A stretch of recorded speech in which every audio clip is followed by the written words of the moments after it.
Entonces, ¿qué es lo que tenemos que recordar? Tenemos que recordar en el mundo de la difusión que nosotros tenemos una barrera alveolo capilar, ¿no? La parte del eritrocito, ustedes saben que el eritrocito es bicóncavo y esta biconcavidad justamente ayuda en este sector porque aumenta su superficie de intercambio, ¿no? Al ser bicóncavo, tiene mayor superficie de intercambio, o sea, como que le saca mayor provecho a su superficie. Por eso es que es bicóncavo, ¿ok? Sobre todo en este lado, no en otro lado. Entonces, al poder tener comunicación con el alveolo, la comunicación es tan mínima y tan pequeña de este espacio, en verdad, que hace de que la transmisión de gases sea mucho más rápida. El CO2 es 24 veces más rápido que el oxígeno. 24 veces más rápido. Es una característica bastante peculiar, ¿ok? Entonces el CO2 pasa mucho más rápido. Entonces, eso es importante. El otro detalle es de que nosotros vamos a observar que cuando un eritrocito viaja por el capilar que normalmente nosotros tenemos, este viaje que va a darse va a ser un viaje que va a ser fundamentalmente importante porque en el primer tercio, digamos, de ese recorrido, de ese viaje, ese recorrido va a ser más que suficiente para poder, digamos, intercambiar todo lo que se pueda. O sea, este tercio del camino que hace el eritrocito, ¿ok?, va a ser fundamental para que aquí haga todo el intercambio que necesite, ¿ok? Entonces, en todo el recorrido que hace en el pulmón, en el primer tercio ya hace todo su trabajo. Entonces, esto aparentemente pasa desapercibido, pero cuando nosotros estamos ante el ejercicio, donde el eritrocito tiene que pasar muy rápido por aquí, tiene todavía de espacio de sobra para poder intercambiar. Por eso es que normalmente en el primer tercio de recorrido él hace el intercambio. O sea, eso es importante, muchachos, ¿ok? Incluso cuando tú tengas cualquier enfermedad, esta enfermedad puede alterarse y puede hacer de que disminuya, por ejemplo, el aumento de grosor del espacio de la barrera alveolo capilar, puede estar aumentada, pero es tan largo el camino que el eritrocito, como sea en reposo, logra intercambiar todo lo que pueda.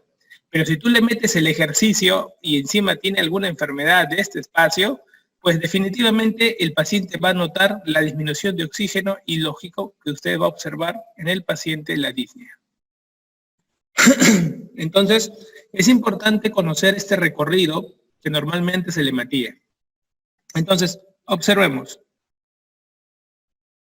Dividamos el pulmón en 3 momentos, digamos, de recorrido. ¿Ok? 0.25, 0.25. Entonces, en este primer recorrido es suficiente para que haga intercambio de todos sus gases, ya sea capte oxígeno y bote CO2. Y encima le queda tiempo de sobra para poder salir del pulmón. ¿Ok? Todo el recorrido normalmente demora 0.75 segundos. Entonces se divide eso en 3 partes y en 0.25 ya ha hecho todo el trabajo importante de nuestro amigo el eritrocito. Pero pueden suceder situaciones en la cual hay algún problema y él esté preparado. Por ejemplo, el ejercicio va a hacer de que no dure tanto tiempo el eritrocito en el pulmón, sino lo va a hacer en menos tiempo. Por ejemplo, 0.4 segundos. Entonces, tú sabes que normalmente se toma su tiempo, ¿verdad? Entonces, uno igualmente hace los cortes, 0.25, 0.25, y él, a pesar de que solamente en el ejercicio va a durar 0.4, logra igual, por muy veloz que sea, de repente a esta altura, satisfacerse, intercambiar todo adecuadamente y perfecto, y sale. ¿Ok? Esto es importante porque quiere decir que en situaciones de normalidad o de ejercicio, si bien se reduce el tiempo del recorrido, es importante recordar que nunca se va a ver afecto su intercambio gaseoso. Pero si vemos situaciones patológicas, en las situaciones patológicas sí va a cambiar esta situación. Hay dos situaciones patológicas que son bastante interesantes, sobre todo que tienen que ver con fibrosis. Por ejemplo, la más característica que ustedes van a ver en las preguntas son los problemas intersticiales en el EPIT. En el caso del EPIT, ¿qué vamos a tener en cuenta? En situación de reposo, tú sabes que él tiene que dar 0.75 de tiempo se demora en pasar por el pulmón.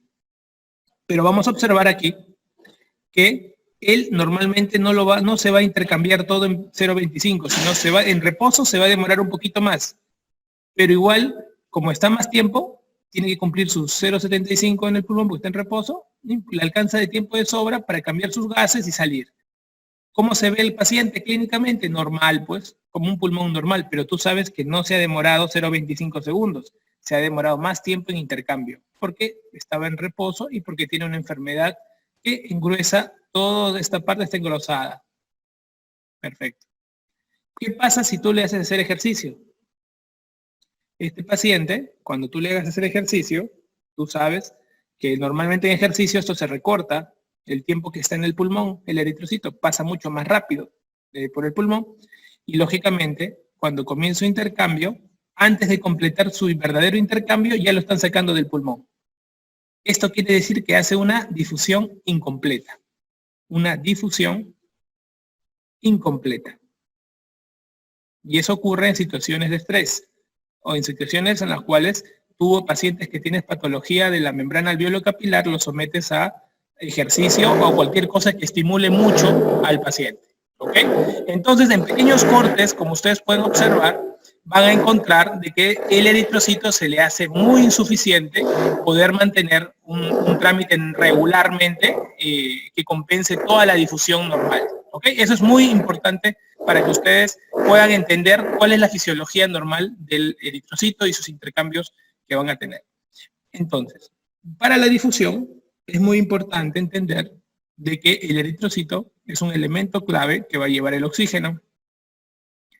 Aparte tenemos todo lo que vendría a ser el endotelio capilar, tenemos la membrana basal capilar, tenemos el espacio intersticial, tenemos la membrana basal del epitelio, ¿te acuerdas de los neumocitos tipo 1? Y luego tenemos una capa que de epitelio alveolar, que vendrían a ser los neumocitos tipo 1 propiamente dicho, ¿no? Acá tenemos líquido, que también está el agente tensoactivo, que ya hemos conversado en la clase 1, y acá están los gases, ¿sí? Está el oxígeno, está el CO2, está el mismo nitrógeno. Entonces, va a comenzar el proceso. Es muy importante saber que entre la presión alveolar de oxígeno y la presión arterial de oxígeno, la presión arterial de oxígeno que nosotros vamos a tener normalmente en el estado post-capilar, nosotros le decimos estado precapilar cuando es antes que llegue al pulmón, postcapilar cuando ya pasó el pulmón, es una terminología que usamos también. Cuando ustedes vean que esto, entre la presión arterial de oxígeno y la presión arterial de oxígeno alveolar y arterial de oxígeno, propiamente la sanguínea de la sangre en sí, normalmente tiene que haber entre estos dos un diferencial bastante corto, bastante corto. Por ejemplo, les voy a poner este ejemplo en este gráfico.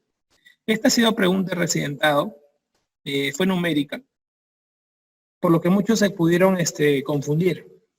Entonces, para poder responderla tienes que tener en cuenta lo siguiente. Normalmente el área de intercambio pulmonar es de entre 50 y 100 metros cuadrados. Depende de cuánto hayas hecho evolucionar tu pulmón, por ejemplo, ¿no? El espesor de la barrera normalmente es de 0,3 micrómetros, ¿sí? Y estas cosas en una barrera tan corta y tan extensa favorece en gran medida el intercambio gaseoso. Entonces, la sangre venosa es la que viene al pulmón. Y la sangre arterial es la que va a salir. Entonces, tú sabes que todo el proceso de difusión obedece a una ley de diferencia de presiones. ¿Ok? Entonces, miren, la presión venosa del CO2, compárenlo con la presión alveolar del CO2. Acá está mucho más alta que acá. Y de 45 a 40 por gradiente cambia. Entonces botamos CO2. Y miren la presión venosa del oxígeno, es bastante baja. Y la presión alveolar de oxígeno es bastante alta. Entonces, por gradiente, esto pasa. Luego, ¿cómo queda? Luego del intercambio, observen, la presión arterial de oxígeno es 104 y la presión alveolar casi 104. En otras palabras, si tú restaras esta menos esta, la tendencia es al cero. O sea, mientras la resta sea cercana al cero, voy a decir que está en un equilibrio constante y bueno. ¿Ok? La presión de CO2 es de 40. Si se dan cuenta, no varió mucho. En cambio, la de oxígeno sí varió un montón.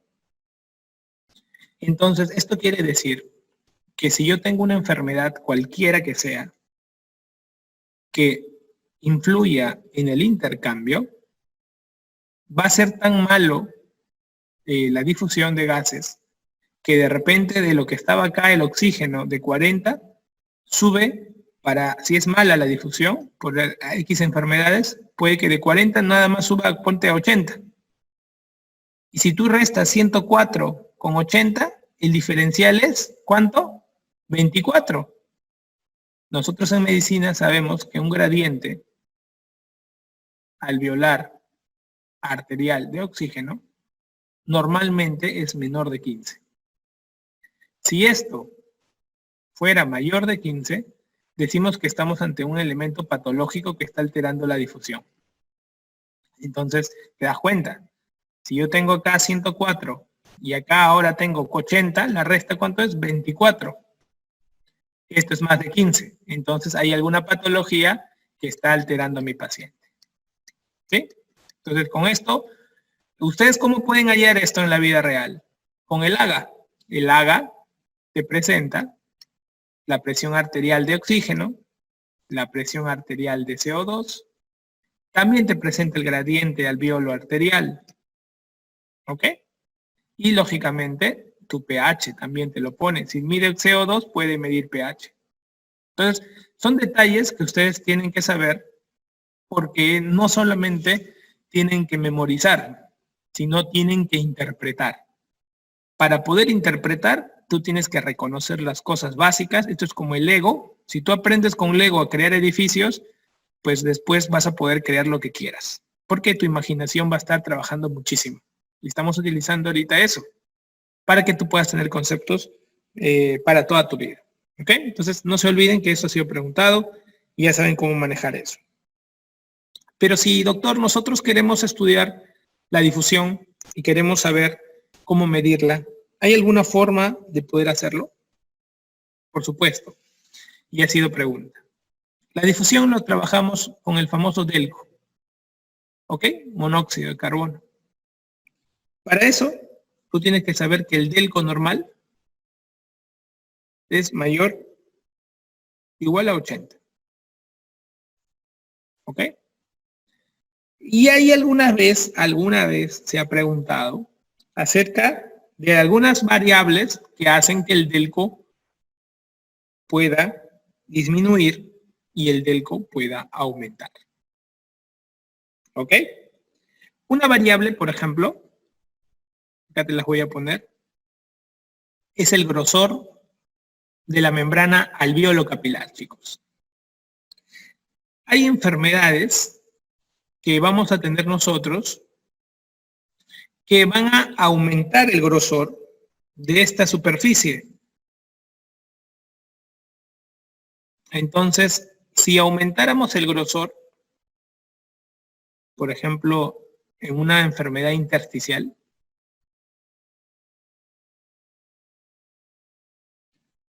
pues vamos a encontrarnos con esa circunstancia. Nos vamos a encontrar con una disminución del DELCO. ¿Ok? Igualmente, en la variable superficie,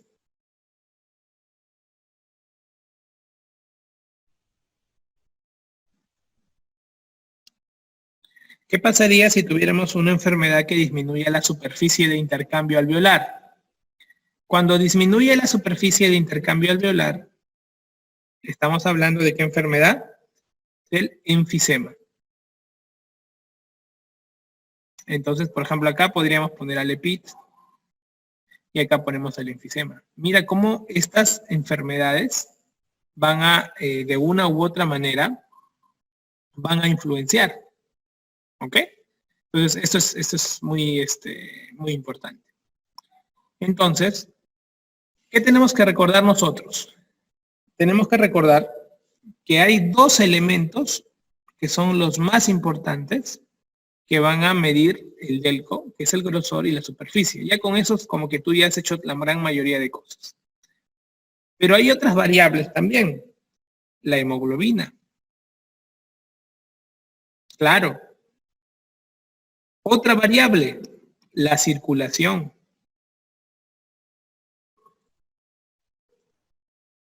Otra variable, el flujo pulmonar.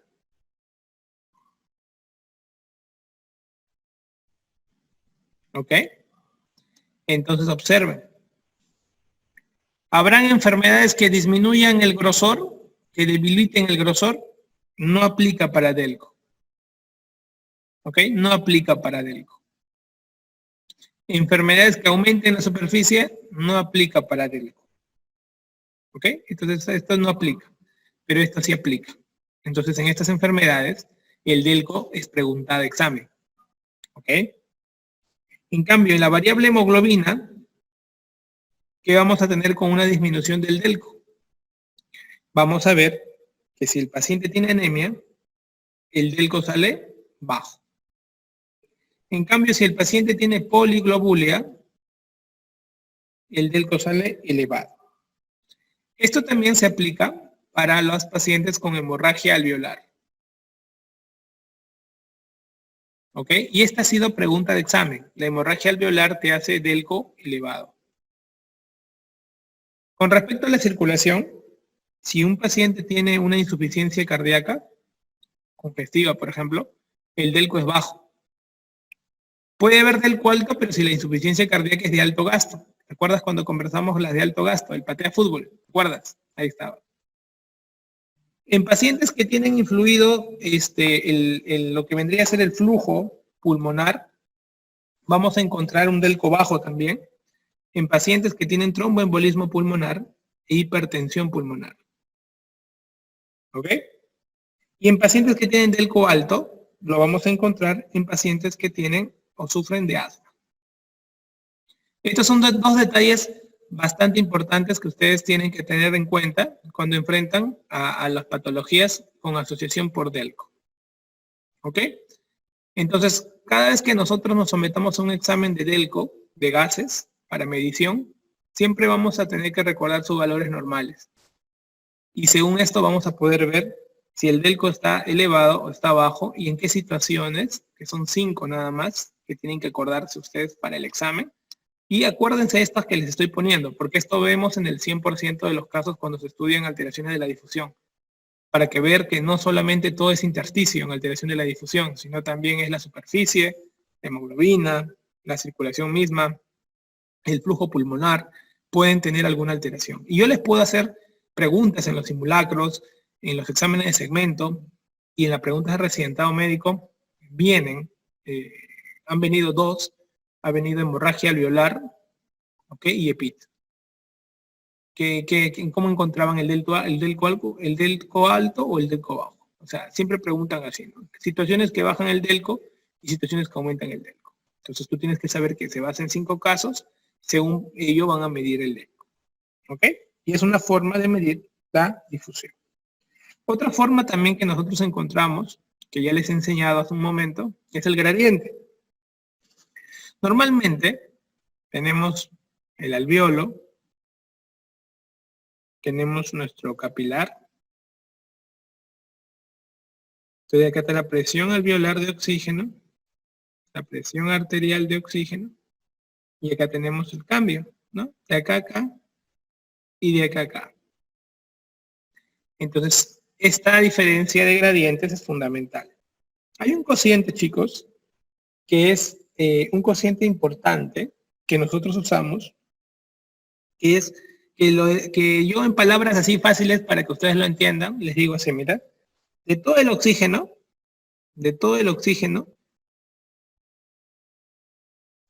¿cuánto se convirtió en CO2? Y todo esto quiere decir que te están hablando de un cociente respiratorio, que es el famoso 0.8. Ustedes han escuchado hablar de esto, pero cuando les preguntaban, ¿pero qué cosa es 0.8? No, el 0.8 es una variable constante, decías tú. 0.8 es el cociente respiratorio, y si quieres definir cociente respiratorio es cuánto de todo el oxígeno que tú consumes se convierte en CO2. Eso es el cociente respiratorio, en palabras sencillas, facilísimas, ¿ok?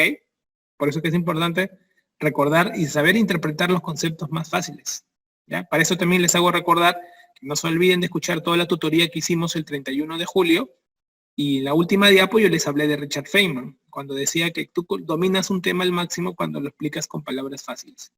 Entonces esa es la forma como ustedes tienen que explicar las cosas cuando van aprendiendo y van estudiando, ¿sí?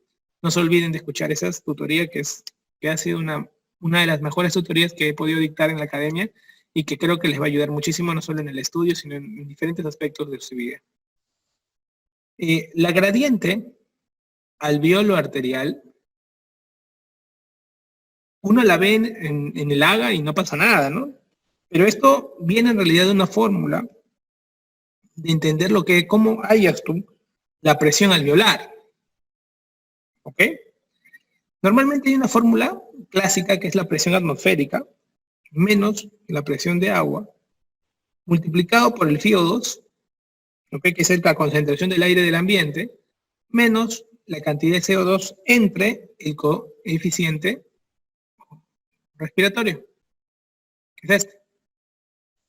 Ahora, esto de acá aproximadamente es 760, menos aproximadamente es 47 en presión de agua, multiplicado al ambiente, que es 0.21, menos, acá tenemos el CO2 que nos vayan a poner en el paciente, entre 0.8, que es el cociente.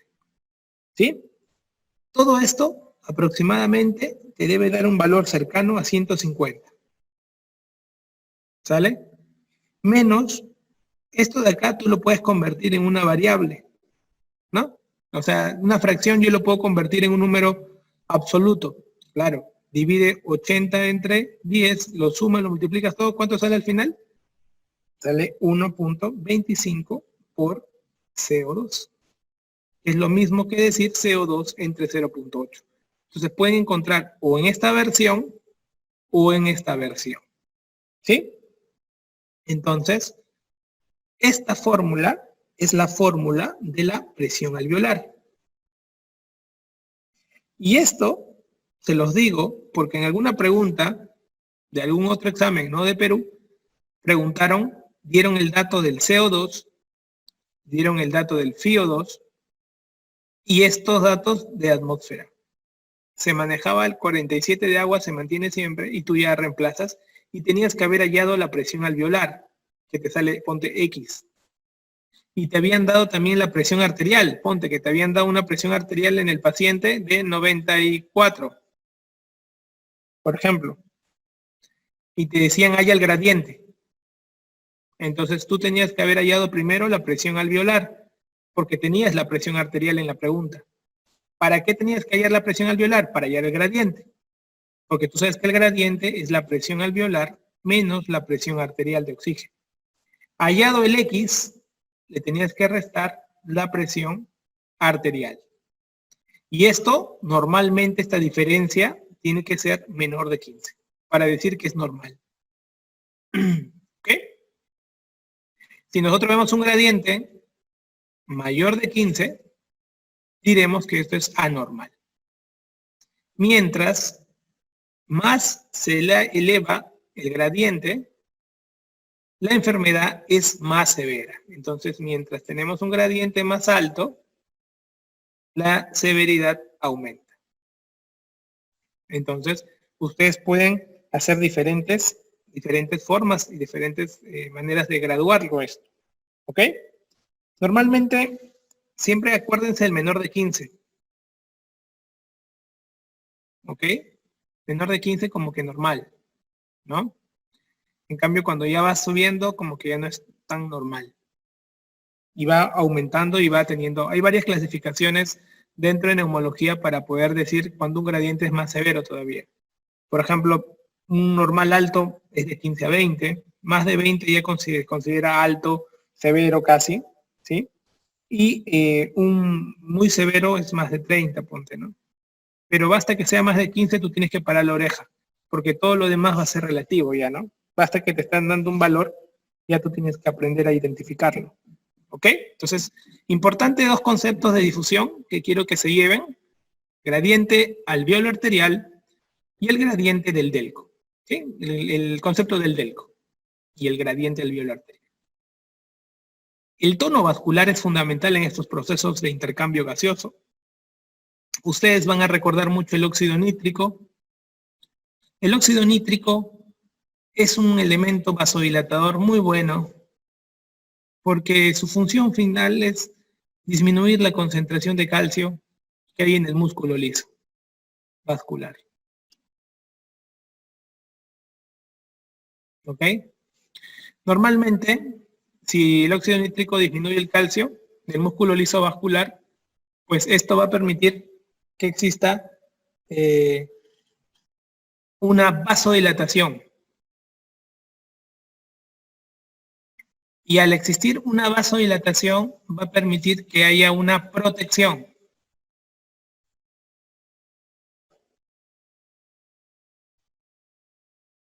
Una protección de todo tipo. Cuando en cardiología hemos usado elementos que trabajan con el óxido nítrico, vemos que hay dos tipos de trabajo a nivel cardiovascular, que es la disminución de la precarga y la disminución de la poscarga. Por lo que el óxido nítrico tiene un comportamiento mixto cuando se estimula por fármacos. Por ejemplo, los nitratos trabajan mucho con el óxido nítrico. Y gracias a los nitratos a nivel cardiovascular tienen un componente mixto, disminuyen precarga y disminuyen poscarga. Este elemento es fundamental a nivel cardiovascular, pero a nivel respiratorio también lo es, porque permiten vasodilatación del músculo liso vascular. Y esto también permite un trabajo adecuado. ¿Saben por qué les digo, chicos? Porque ocurre una situación paradójica en el pulmón y en la circulación general. Normalmente, en la circulación general, ¿okay? O sea, en la sistémica, acá yo voy a hablar de sistémica y acá hablamos de pulmonar, ¿sí? A nivel sistémico, cuando hay poco oxígeno, cuando es a nivel sistémico, el poco oxígeno estimula la vasodilatación de las arterias, cuando es poco oxígeno a nivel sistémico. El cuerpo tiende a compensar la poca cantidad de oxígeno con una vasodilatación. ¿Ok? Como buscando que venga más sangre. Eso ocurre a nivel sistémico. A nivel pulmonar, la poca cantidad de oxígeno, en vez de hacer vasodilatación, lo que hace es que haya vasoconstricción pulmonar. Esto hace que el paciente que se somete a baja concentración de oxígeno, a la larga, esa vasoconstricción desarrolla una hipertensión pulmonar. Y la hipertensión pulmonar puede hacer que claudique el ventrículo derecho, haciendo el famoso cor pulmonar. El cor pulmonar no es más que una insuficiencia cardíaca desarrollada por una hipertensión pulmonar. Entonces, se dan cuenta que cuando un paciente tiene a atender la hipoxemia, el pulmón tiende a hacer hipertensión pulmonar. Eso es fundamental, chicos, porque cualquier cosa que estimule la hipoxemia va a ser hipertensión pulmonar. Otro concepto importante que compensa de una u otra manera y pelea contra esta hipertensión es el óxido nítrico. Pues. Por eso que nosotros, por ejemplo, chicos, les cuento, cuando hacemos cirugías avanzadas, cirugías cardíacas avanzadas, trasplantes cardíacos. El paciente le dejamos en el RP nebulización con óxido nítrico para que el óxido nítrico combata la hipertensión pulmonar y lo pueda vasodilatar. ¿Sí? Hay algunas sustancias vasoconstrictoras potentes. La endotelina es la más potente de todas las sustancias vasoconstrictoras que están en el pulmón. Y justamente la endotelina es el antagonista del óxido nítrico. Trabajan como que en balanza. ¿Sí? Entonces las concentraciones de CO2 y oxígeno influyen en el tono vascular. Eso es muy importante. Las acidosis respiratorias o metabólicas tienden a tener, el hecho de ser acidosis, un efecto también más vasoconstrictor. ¿Ok? Más vasoconstrictor. Entonces, esto es interesante, porque situaciones de acidosis también estimulan la vasoconstricción pulmonar. ¿Ok? Entonces, date cuenta, en ambientes hostiles de oxígeno, el pulmón se protege y hace vasoconstricción. ¿Ok? Hay dos elementos que uno puede encontrar a nivel de prostaglandinas. Son dos prostaglandinas que ustedes van a ver a lo largo de toda su preparación. Las prostaglandinas I son más de los vasos sanguíneos y las prostaglandinas E son más de los bronquios, ¿no? La I2 es vasodilatadora y la E2 es más broncodilatadora. Son como que las buenas gente, ¿no? La buena gente. Entonces, acá vamos a observar nosotros diferentes fármacos, de los cuales solo quiero que te acuerdes dos. Primero, tenemos el sildenafilo, que te mostré yo en cardiología, cómo el sildenafilo bloquea a la 5-fosfodiesterasa. ¿Qué hace la 5-fosfodiesterasa? Normalmente permite el metabolismo de GMP cíclico a GMP. Entonces, el sildenafilo bloquea la fosfodiesterasa y esto hace que aumente el GMP cíclico porque ya no se elimina adecuadamente y el GMP cíclico estimula la vasodilatación. ¿Ok? Entonces, así trabaja el sildenafilo. Por eso te dije que nunca lo uses con nitratos, porque los dos van a hacer un aumento mayor descontrolado del GMP cíclico, empeorando y haciendo que haya una mayor vasodilatación. El otro fármaco que tienes que recordar es el Bosentan. El Bosentan es un fármaco que nosotros vamos a ver que se usa mucho en la hipertensión pulmonar. ¿Ok? Se usa mucho en la hipertensión pulmonar. Entonces te tiene que sonar, ¿ya? Sonar. Nunca han preguntado hipertensión pulmonar de medidas farmacológicas, pero lo único que quiero que te acuerdes es eso, el Bosentan. El Bosentan lo que busca hacer es bloquear las endotelinas, ¿ok? Bloquea los receptores de endotelina. Y eso es muy importante, porque al bloquear los receptores de endotelina, pues estimulan a la nitrato sintetasa.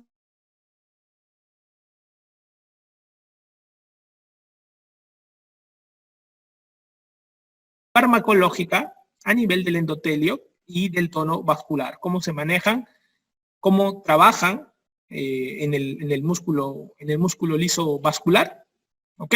Y cómo van a interaccionar los elementos farmacológicos, cómo hacen los elementos bioquímicos, y acá aproveché nada más en hacerte un reparo de dos prostaglandinas, de todas las prostaglandinas que tú te tienes que, digamos, tienen que sonar en toda tu vida médica. Hay dos que van a estar presentes en las preguntas de exámenes, y ya te las estoy mostrando, y por eso acá está el Fénix también. ¿Ok? Muy bien.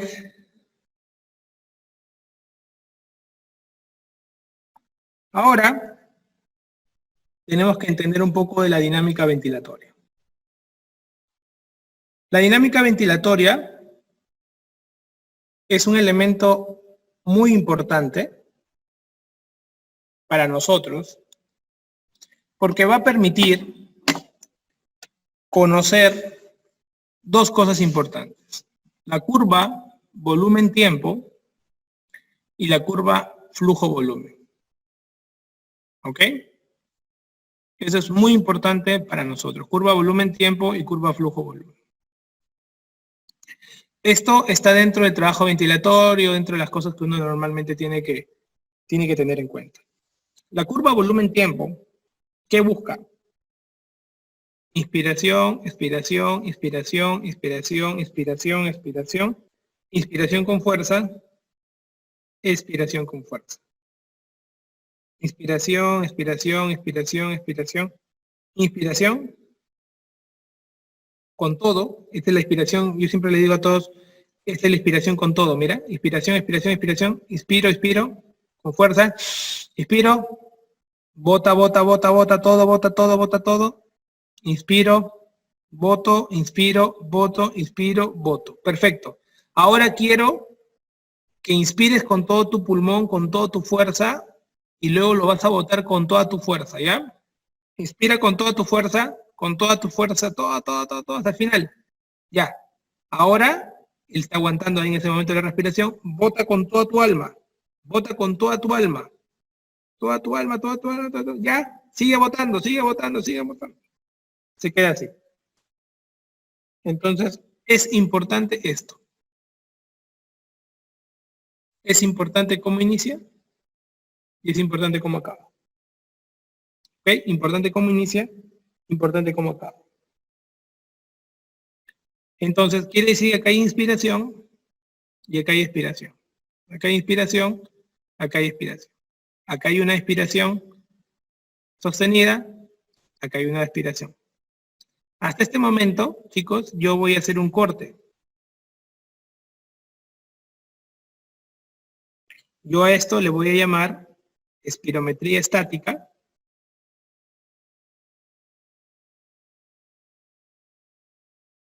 Y a esto yo le voy a llamar espirometría dinámica.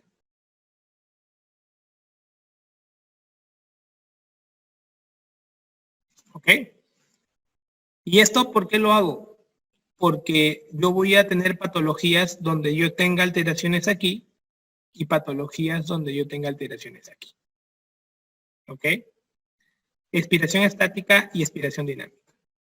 Acá yo voy a inspirar con toda mi alma y acá yo voy a expirar con toda mi alma.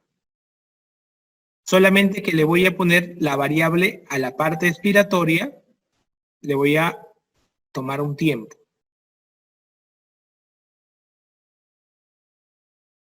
Y de tal manera que los segundos van a ser importantes para mí.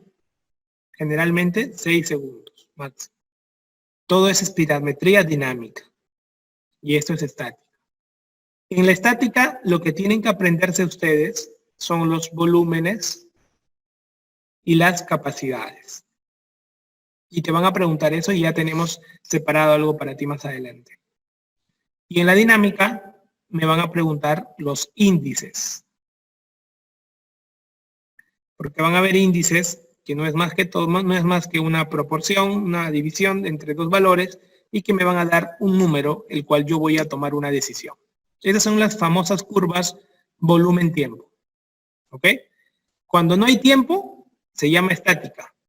Cuando tú le metes la constante tiempo, pasó a ser dinámica. Luego tenemos las curvas flujo-volumen. Para esto,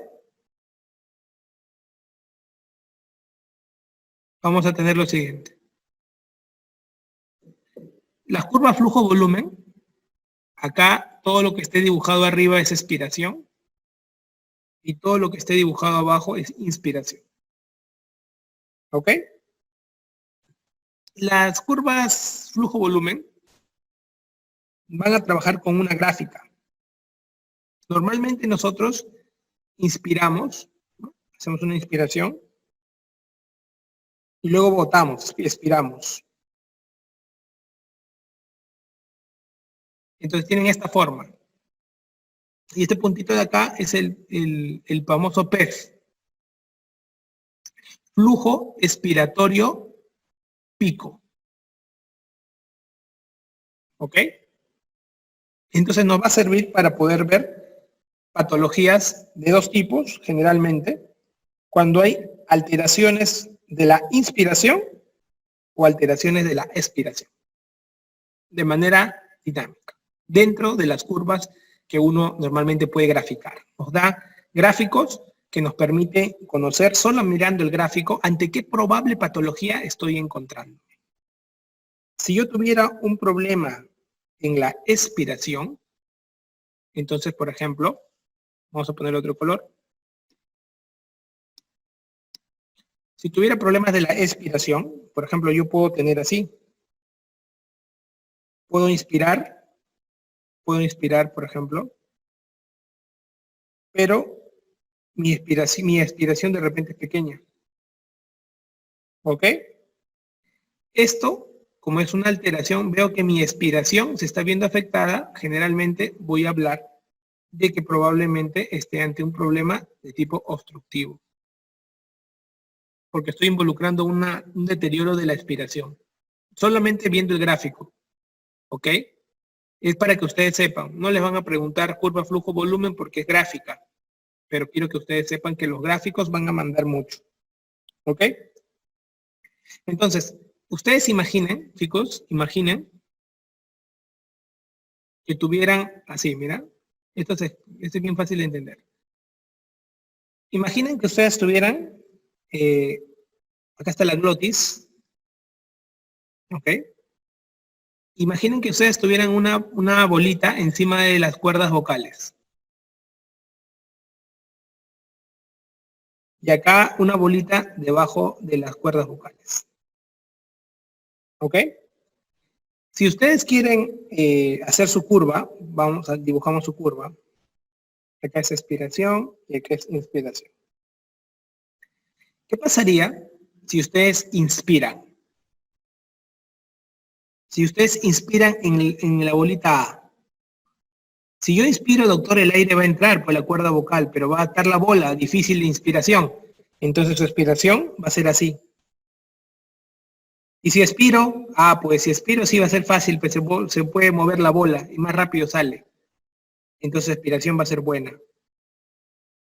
Entonces yo cuando tenga gráficas así, como le estoy dibujando, generalmente son gráficas que van a denotar una alteración de la inspiración. Entonces son alteraciones generalmente no propias de la parte intratorácica, sino de la parte extratorácica. ¿Ok? Entonces las alteraciones de la inspiración son generalmente alteraciones que son extratorácicas.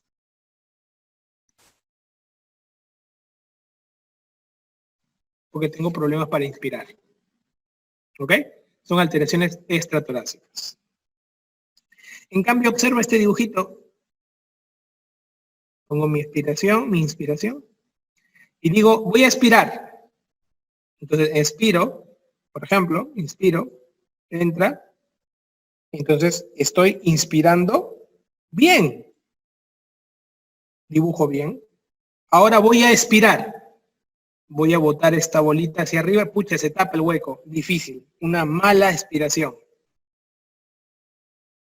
Entonces, tengo alteración de ¿qué?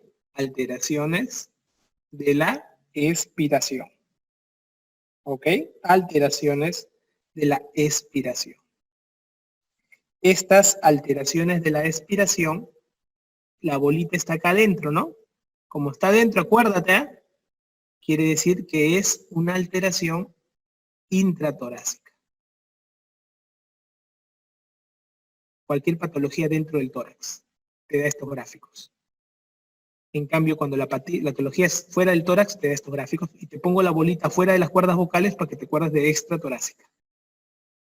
En cambio, la bolita estaba adentro, ¿no? Te pongo intratorácica. Te resume todo. Yo, por ejemplo, cuando rotaba en neumología,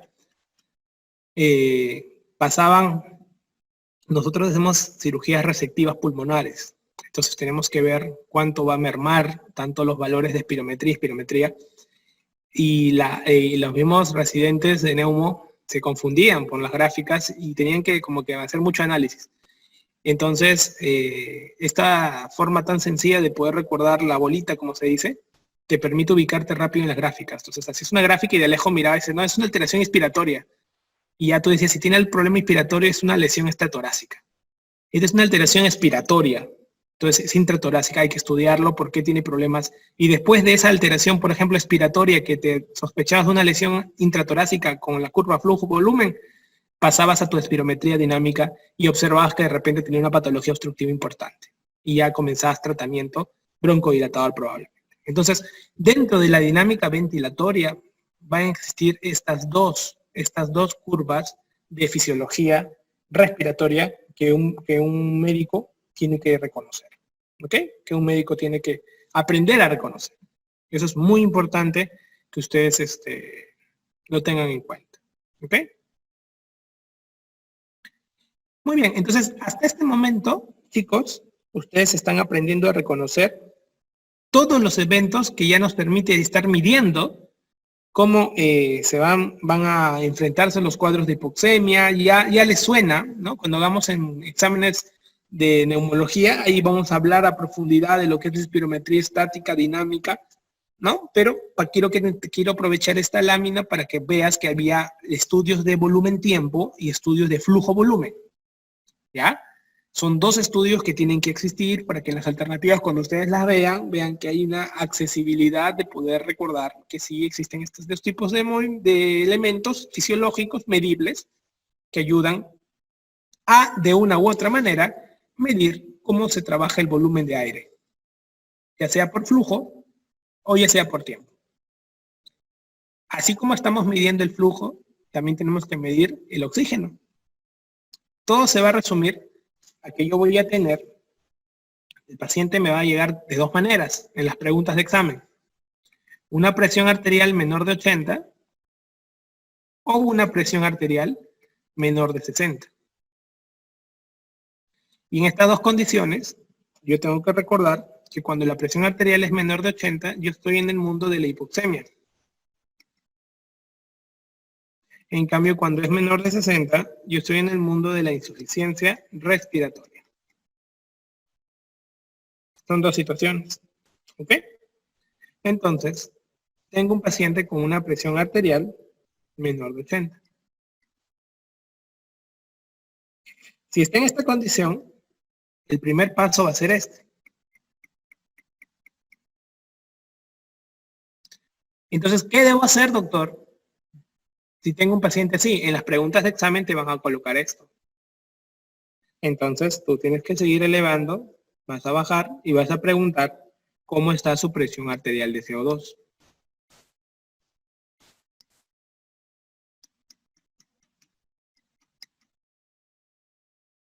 ¿Cómo está? Entonces, al responder esto, te vas a dar cuenta de dos cosas.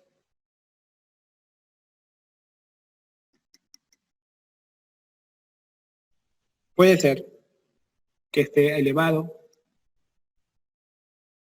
o puede ser que esté normal. Entonces, en el paso 2, el estudio de la hipoxemia, se estudia el CO2. ¿Ok? Y si está elevado o si está normal, yo voy a tener que tomar una tercera decisión, que va a ser muy importante. Voy a tomar el gradiente que te he enseñado. Y el gradiente me va a hallar lo siguiente. Puede ser que el gradiente esté normal o alto, que son las dos únicas cosas que yo te he mostrado. El gradiente alto ponlo al medio, porque quiere decir que esto es malo. Y el gradiente normal déjalo a los costados, para que te acuerdes de cómo te enseño de esta manera más sencilla, para que, digamos, lo puedas relacionar a la hora que estés solo en el examen. Y esta situación entonces del paso 2 te va a ayudar con el paso 3. ¿Por qué? Porque un CO2 que esté alto, perfecto. En el paso 3 puede encontrar que su gradiente está normal o que su gradiente está alto. Y un CO2 del paso 2 normal puede ser que en el paso 3 encuentre su gradiente que esté alto o que esté normal. Si tú haces estos tres pasos, salen todas las causas de hipoxemia que existen. ¿Ok?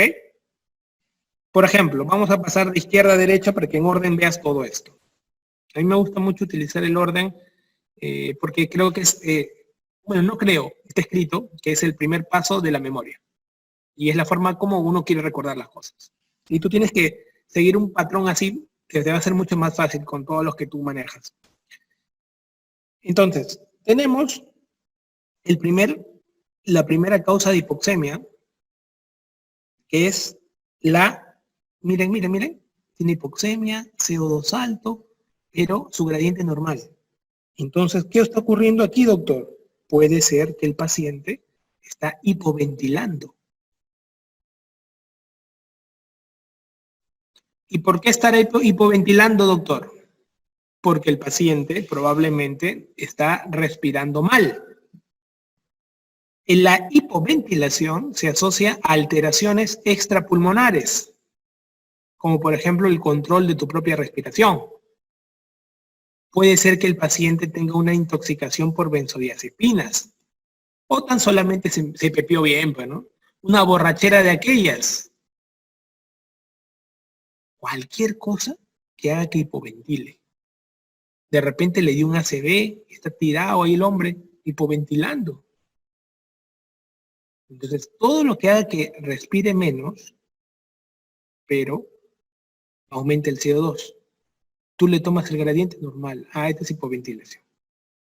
El nombre del mecanismo fisiopatológico se llama hipoventilación. Y está acá. ¿Ok? Perfecto. Para poder seguir sabiendo cómo ese gradiente elevado, me exigen dominar un cuarto paso. Entonces como es un cuarto paso, lo dejo ahorita pendiente. Paso a la derecha. Acá, ¿con esto será suficiente para hallar otro mecanismo? Por supuesto. Acá ya es el segundo mecanismo, que se halla cuando el pata tiene hipoxemia, paso 1, tiene un CO2 normal y su gradiente está normal. Entonces solamente lo que está bajo parece que es el oxígeno, porque el CO2 está normal y el gradiente está normal. Exacto. Está disminuido el CO2 ambiental. Esto ocurre en las situaciones de altura. O sea, me voy a Machu Picchu, me voy al Huascarán y me toman una presión arterial de oxígeno y sale 70. Dios mío, métanle oxígeno al hombre. Pero tranquilo, ¿cómo está el CO2? Está normal. ¿Cómo está el gradiente? Está normal. Entonces es FiO2 bajo. Ya, méteme oxígeno, nomás un toque para compensarme porque es un tema de FiO2, que está bajo. Pues, ¿no? O sea, es ambiental, esto va a mejorar, pero dame oxígeno por compensarme por si tuviera clínica. Si no tuviera clínica, déjalo. Pues, ¿no? Pero eso es importante. ¿Ok? Para seguir evaluando los otros 3 mecanismos de hipoxemia, me piden un cuarto paso de estudio. El cuarto paso es la famosa prueba, no es la prueba del amor, es la prueba con oxígeno, muchachos. Prueba con oxígeno. Cuarto paso. Para ello, le vas a meter oxígeno. ¿Cómo es este oxígeno? Es un oxígeno que lo colocamos con máscara. No es cánula, es máscara. Una máscara de Venturi, le metes 10 litros de oxígeno, ¿ok? Y ve si prueba o no prueba, responde o no responde. ¿Cuánto tiempo? 5, 10, 15 minutos máximo. 15 máximo ponte ya, a los amigos. Ya. ¿Qué va a ocurrir? 2 respuestas después del cuarto paso. Responde. Responde significa que su presión arterial de oxígeno subió de 80, se mejoró. No responde. Si no responde, quiere decir que su presión arterial de oxígeno se mantiene en menos de 80. Y acá nacen 3 mecanismos. Si responde, puede ser como tercer mecanismo que estemos ante una alteración de la ventilación-perfusión. Si responde, puede salir un cuarto mecanismo donde se ven las alteraciones de la difusión. Si no responde, sale el quinto mecanismo fisiopatológico de la hipoxemia, donde encontramos los famosos shunts. ¿Ok? Los shunts, prácticamente, ¿qué son? Son lugares donde están tan dañados, ya sea por el alveolo, que están tan dañados, acá la sangre está pasando bacán, pero el alveolo está fregado, entonces no se oxigena, ¿ok? O lo contrario, el alveolo está bacán y el vaso está sin flujo. También es otro tipo de shunt. Por ejemplo, el primero, un shunt así severo, es una neumonía severa. Por ejemplo, la del COVID, síndrome de distrés respiratorio. Ese shunt bravazos. En cambio, esta de acá podría ser un tromboembolismo pulmonar, por ejemplo, ¿no? También es un tipo de shunt que se puede presentar. Estos no responden así nomás al oxígeno. Entonces tienes que evitar que el paciente no llegue a síndrome de distrés respiratorio. Porque si no se llena toditito el alveolo de agua y de inflamación y ya no sirve para el intercambio porque está prácticamente bloqueado toda esta parte. ¿Sí? Esos son los shunts. Entonces se podrían presentar shunts, estos son los peores porque no responden al oxígeno, ¿no? Es la etapa refractaria, por ejemplo, del COVID, ¿no? Cuando ya no responde, le metes, no responde. Pero en esta etapa sí responde, ¿no? Por eso que ustedes van a ver que las neumonías su etiología es alteración del BQ. Pero al inicio, la mayoría termina siendo shunts y termina empeorando cuando son neumonías violentas, por ejemplo, ¿no? Es importante. Otra alteración del BQ, por ejemplo, que van a ver es el asma, el mismo EPOC, que son las alteraciones más frecuentes de BQ. Hipoxemia, alteración de BQ, asma, EPOC, vas a marcar. ¿Ya? No filosofes mucho con el asma, alteración de BQ, porque veo alumnos de residentado que se mandan una filosofada, pero ¿por qué, en qué momento hacen la alteración, que esto, que el otro? Es importante recordar algunos eventos, pero la mayoría va a ser porque tiene alteración de la ventilación. Son alteraciones de la ventilación, por eso que terminan haciendo hipoxemia. Y las alteraciones de la difusión, pues tenemos a todas las enfermedades intersticiales, ¿no? Que típicamente hacen disnea al ejercicio. Al reposo están tranquilos, tranquilo, y te ponen en la pregunta, ¿no? En reposo, paciente, tranquilo, leyendo su periódico, haciendo su crucigrama, hacen pequeño ejercicio y viene una disnea brutal, ¿no? Y la mayoría piensa en corazón, ¿no? Rápido, ¿no? Pero descartan la pregunta, te dicen, pero tiene controles cardiológicos normales, todo, pero te han hablado de ejercicio y te han hablado de reposo. Eso es típico de los pacientes que tienen alteración de la difusión, que son generalmente patologías intersticiales. ¿Ok? Muy bien, chicos. Entonces, miren, estamos quedando con ustedes. Fisiopato de la hipoxemia. Esto es PEPA. ¿Ya? PEPA. Esto van a venir los 5 mecanismos. Van a preguntarte cualquiera de ellos y te lo van a preguntar en caso clínico. Como caso clínico. Y te van a dar los datos, te van a dar estos datos, te voy adelantando, ¿ok? Para que lo tengas bien clarito desde ahorita, muchachos.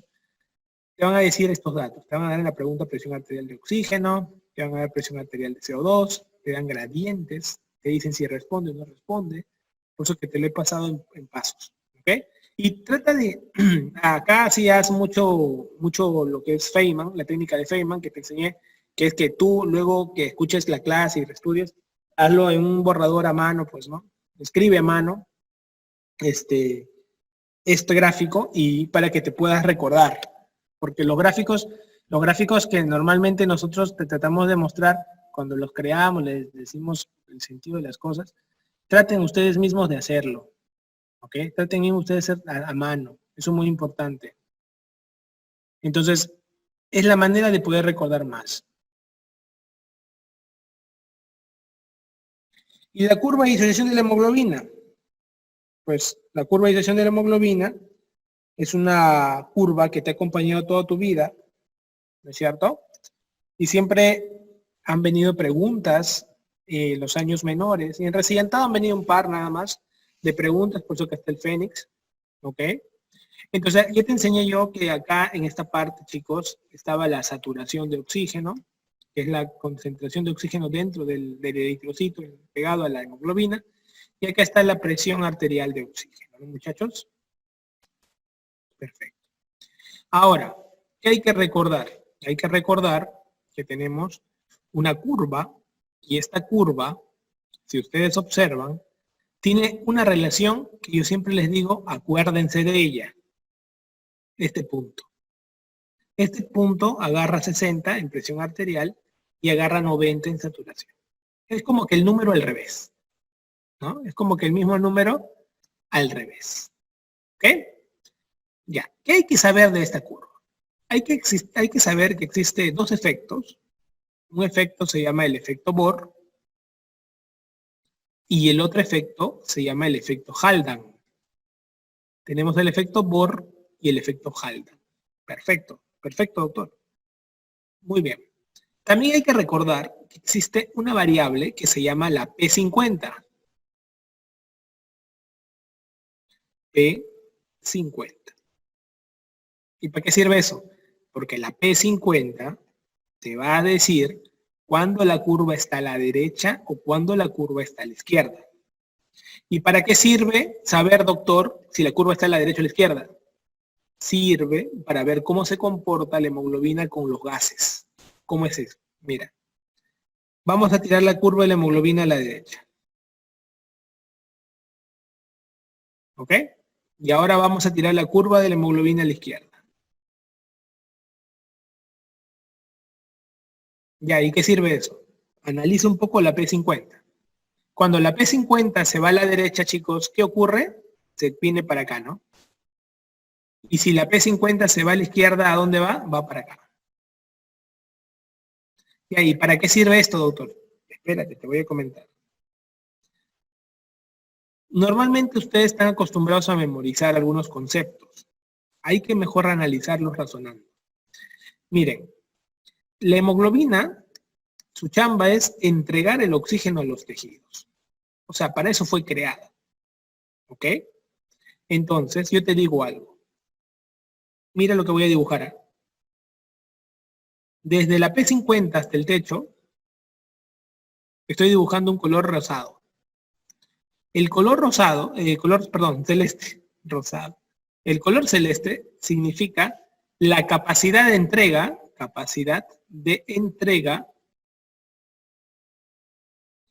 del oxígeno. ¿Ok? Capacidad que yo entrego mi oxígeno. Si yo hago esto, vamos a ponerlo de otro color para que veas la diferencia. Si hago acá.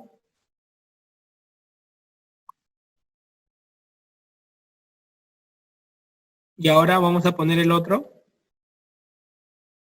con este color. Si hago acá. Mi pregunta para todos es, ¿quién tiene más capacidad de entrega, el color verde o el color rojo? Por lógica, doctor, va a ser el color rojo. ¿Y para esto qué ha ocurrido? La curva tiene que haber sido a la derecha. Entonces, cuando la curva se va a la derecha, aumenta la entrega de oxígeno. Y cuando la curva se va a la izquierda, disminuye, pues. Curva a la izquierda, disminuye la entrega del oxígeno. Qué bacán, doctor, ahora sí lo entiendo. Ya analicé por qué es importante entonces esta vaina, me viene persiguiendo ya más o menos unos años. Ya entiendo. Listo. Ahora yo te digo una cosa más. ¿Cuál es más buena gente? Cuando se tira a la derecha, pero porque entrega más. Entonces es más bueno. Es más Bohr. Entonces el efecto Bohr es un efecto que se va cuando la curva va a la derecha. ¿Ok? En cambio, el efecto cuando la curva se va a la izquierda es el efecto H. Tú piensa la mnemotecnia que quieras. ¿Ok? El efecto H, eres bien H, ¿no? Se va a la izquierda, entrega menos. Muy bien. Entonces, este es un maldito, no entrega, efecto H, efecto Haldane. Pero, la hemoglobina por algo hace las cosas. ¿Dónde en el cuerpo le conviene no entregar oxígeno, sino aferrarse a él al máximo? En el pulmón, doctor, exacto. Por eso es que el efecto Haldane se da en el pulmón. Y ahí la hemoglobina está pegada al oxígeno como loco. Y por eso que la curva se va a la izquierda en el pulmón. Y aparte, para que te acuerdes de Haldane, lleva la letra N de pulmón. Ya cosa no te olvides, ¿eh? No fregues. En cambio, el efecto Bohr se va a dar ¿dónde? En un lugar que le gusta entregar oxígeno, en los tejidos. Perfecto. Ahora, yo como médico puedo saber qué situaciones fisiológicas pueden llevar a que la curva se mueva a la derecha o a la izquierda. Por supuesto. Por ejemplo, tú tienes que aprenderte nada más las cosas que van la curva a la derecha y por lógica te sale la izquierda. Acuérdate que la gente ponte entre comillas, por la política, por ejemplo, la política, la gente que está en la derecha en la política, digo como un ejemplo nomás, porque en realidad es relativo, pero la gente que está en la derecha, digamos históricamente, ¿no? En la política en la derecha, ¿eran quiénes? Eran pacientes que generalmente tenían más, ¿no? Eran en los que tenían más, ¿no? Adinerados, ¿no? La derecha. Entonces tenían más. ¿Tenían más qué? Más todo. Más CO2, más 2,3-difosfoglicerato, más qué? Más temperatura, más qué? Más hidrogeniones. Y acá es donde todos se confunden en los exámenes, porque se confunden pH con el hidrogenio. Acá tienen más hidrogeniones. Si tienes más hidrogeniones, eres más ácido. Si eres más ácido, ¿cómo está tu pH? Bajo. ¿Te das cuenta? Esto es fundamental. Entonces yo, por lógica, estos cuatro te preguntan. Por lógica, cuando está en la izquierda de la curva, va a suceder lo contrario que estoy poniendo aquí. Y eso es lo que tienes que recordar. Si se dan cuenta, he hecho varios conceptos dentro de curva de hemoglobina que les van a venir. Y si se dan cuenta, tampoco es complicado recordarlo. Solamente es cuestión de asociar conceptos. ¿Okay? Entonces, eso es muy importante para que ustedes, digamos, se afinen de cara a este tema. ¿Ok?